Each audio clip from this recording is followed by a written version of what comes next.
नमस्कार, मैं राखी और आप देख रहे हैं न्यूज 31 उत्तराखंड बुलेटिन की शुरुआत करते हैं, लेकिन उससे पहले एक नजर आज की सुर्खियों पर। उत्तराखंड में जारी है भारी बरसात का कहर, राज्य भर में मलबा आने से कई सड़कें बंद हैं। पवनदीप राजन को बनाया गया कला संस्कृति का ब्रांड एम्बेसडर, मुख्यमंत्री पुष्कर सिंह धामी ने किया ऐलान। उत्तराखंड में आम आदमी पार्टी का बढ़ा कुनबा, बागेश्वर के भूपेश उपाध्याय ने आपका दामन थामा। उत्तराखंड में आशा कार्यकर्ताओं का धरना प्रदर्शन जारी, अब खटीमा जाकर सीएम आवास का करेंगे घेराव। उत्तराखंड में बसे बंगालियों के जाति प्रमाण पत्र में लिखे आ रहे पूर्वी पाकिस्तानी शब्द को खत्म करने के शासनादेश को जारी होने पर बंगाली महासभा और भाजपाइयों ने ढोल नगाड़ों के साथ नगर में रैली निकालकर खुशी जताई। इस दौरान जगह जगह एक दूसरे को मिठाई खिलाकर आदेश का स्वागत कर उत्तराखंड सरकार का शुक्रिया अदा किया और एक दूसरे को गुलाल लगाकर खुशी का इजहार किया। आपको बता दें कि उत्तराखंड राज्य में बसे बंगाली लोगों के प्रमाण पत्रों में पिछले लंबे समय से पूर्वी पाकिस्तानी शब्द लिखा आ रहा था, जिसे हटाने के लिए बंगाली समाज संघर्ष कर रहा था।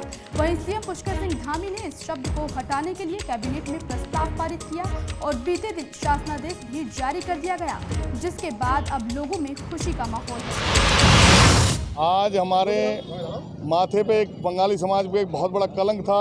हमारे छात्र छात्राओं के छात्रवृत्ति के प्रमाण पत्रों में पूरी पाकिस्तानी बांग्लादेशी विस्थापित शब्द लिखा आता था, जिसे हमारे उत्तराखंड सरकार के माननीय मुख्यमंत्री श्री पुष्कर सिंह धामी द्वारा हटवा दिया गया है। जोशियाड़ा कालेश्वर मार्ग में हो रहे सीवरेज का काम को लेकर बाड़ाहाट नगरपालिका अध्यक्ष रमेश सेमवाल ने स्थानीय लोगों के साथ बैठक में स्थानीय लोगों की ओर से बताया गया कि पालिका सीवर सिस्टम का काम ठीक से नहीं कर रही है। वहीं पालिका अध्यक्ष ने बताया कि कालेश्वर मार्ग में लोगों की ओर से बीते दिनों बढ़ चढ़कर अतिक्रमण किया गया, जिसके चलते आने जाने का रास्ता 2 से 3 फीट रह गया, जिससे यहाँ पर काम करने में काफी दिक्कतों का सामना करना पड़ रहा है। टिहरी गढ़वाल के देवप्रयाग विधानसभा के कीर्तिनगर ब्लॉक में मंत्री प्रसाद नैथानी ने कंधे पर सिलेंडर लेकर ग्रामीणों के साथ सरकार के खिलाफ प्रदर्शन किया। इस दौरान नैथानी ने सरकार पर रसोई गैस की कीमतें बढ़ाकर महिला सम्मान के नारे को ठेस पहुंचाने का आरोप लगाया। उन्होंने कहा कि ग्रामीण महिलाएं महंगा सिलेंडर नहीं भरा पा रही हैं। इस दौरान पूर्व शिक्षा मंत्री प्रसाद नैथानी की जवाब दो सरकार यात्रा हिंसियारा खाल बाजार में ग्रामीणों का भारी समर्थन मिला। इस दौरान उन्होंने कई मुद्दे उठाकर सरकार के खिलाफ जोरदार प्रदर्शन किया। बेरोजगारी चरम पर है, ठेकों में तमाम दलाली ये लोग कर रहे हैं। इनके विधायक जो है तमाम ठेकेदारी पे लगे हुए हैं। पीएमजीएसवाई हो, चाहे पीडब्ल्यूडी का हो, चाहे जल निगम का हो, चाहे किसी भी विभाग का हो, इनके मंत्री से लेकर के विधायक तक कर रहे हैं।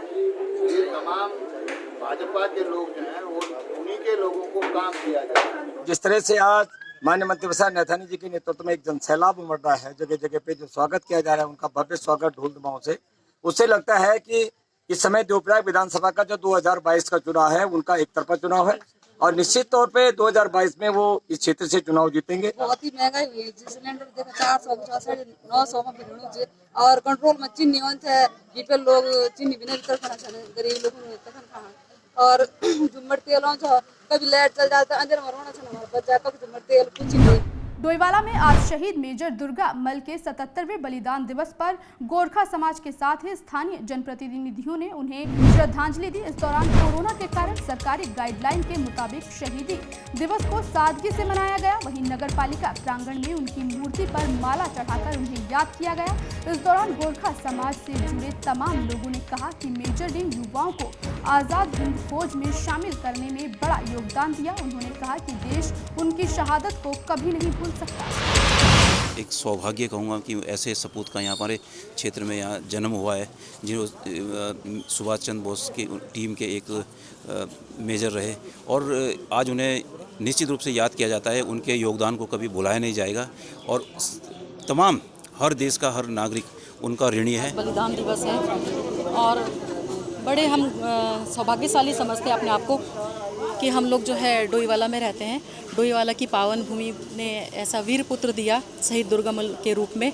उनके माताजी पिताजी को सत सत नमन और वो खून बड़ा भाग्यशाली होता है जो देश के काम आता है। शहीद दुर्गामल जी का बलिदान दिवस है, वो पूरे देश के लिए तो गर्व की बात है ही है, साथ में हम डोईवाला के लोगों के लिए भी गर्व की बात है कि वो डोईवाला के रहने वाले थे और आज जो अलख उन्होंने जलाई थी और इस देश को बाद में आज़ादी उस अलख ने ही दिलाई है।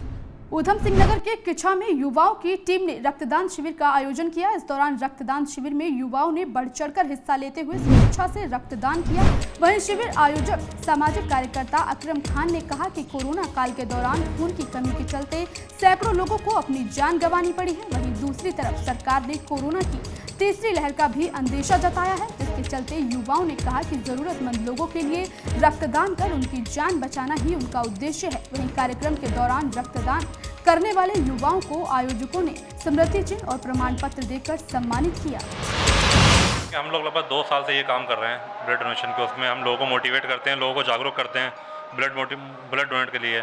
मैं लगभग सबके साथ मिलकर कैंप लगाता था, सभी संस्थाओं के साथ, जितने सामाजिक लोग हैं सबके साथ में मिलकर कैंप लगाया है। लेकिन एक मुस्लिम समाज के द्वारा हमारे कैंप पहली बार कैंप लगाया गया। इसमें सभी धर्मों के हर वर्ग के लोग बढ़ चढ़कर योगदान ले रहे हैं। जो है ब्लड डोनेट कैंप लगाया गया है मदरसे में, और इसमें हमारे रुद्रपुर के भाई और हमने मिलकर लगभग अब तक जो है 90 यूनिट ब्लड सुरक्षित तरीके से जो है डोनेट कर दिए हैं। और जिस तरीके से आपने देखा कि कोरोना की जो है लहर में किस ब्लड की बहुत ज़्यादा कमी हो गई थी ब्लड बैंकों में और लोगों की जान जा रही थी। हज़रत इमाम हुसैन की याद में हमने ये ब्लड डोनेट का प्रोग्राम रखा था, जिसमें सैकड़ों की तादाद में आज यहाँ सैकड़ों यूनिट ब्लड डोनेट किया जा रहा है, जिसमें युवा बढ़ चढ़कर हिस्सा ले रहे हैं। किच्छा से लेकर ग्रामीण क्षेत्रों में, आसपास के क्षेत्रों से काफ़ी तादाद में युवा लोग आए हैं और बढ़ चढ़कर इसमें हिस्सा लिया। राजधानी देहरादून के संतला देवी मंदिर इलाके में देर रात हुई जमकर बारिश की वजह से कई स्थानों पर मलबा आ गया, जिससे आवाजाही बाधित रही। इस दौरान लोगों को भारी दिक्कतों का सामना करना पड़ा है। वहीं बारिश से कई लोगों के घरों में भारी मलबा आ गया। वहीं आज मुख्यमंत्री पुष्कर सिंह धामी ने इलाके का दौरा किया और लोगों से बातचीत की। इस मौके पर DM doctor R Rajesh Kumar भी मौजूद रहे। इस दौरान मुख्यमंत्री पुष्कर सिंह धामी ने डीएम देहरादून को निर्देश दिए कि बचाव राहत के काम में तेजी के साथ योजना बनाई जाए। इस मौके पर मुख्यमंत्री पुष्कर सिंह धामी ने लोगों को राहत का सामान भी बांटा।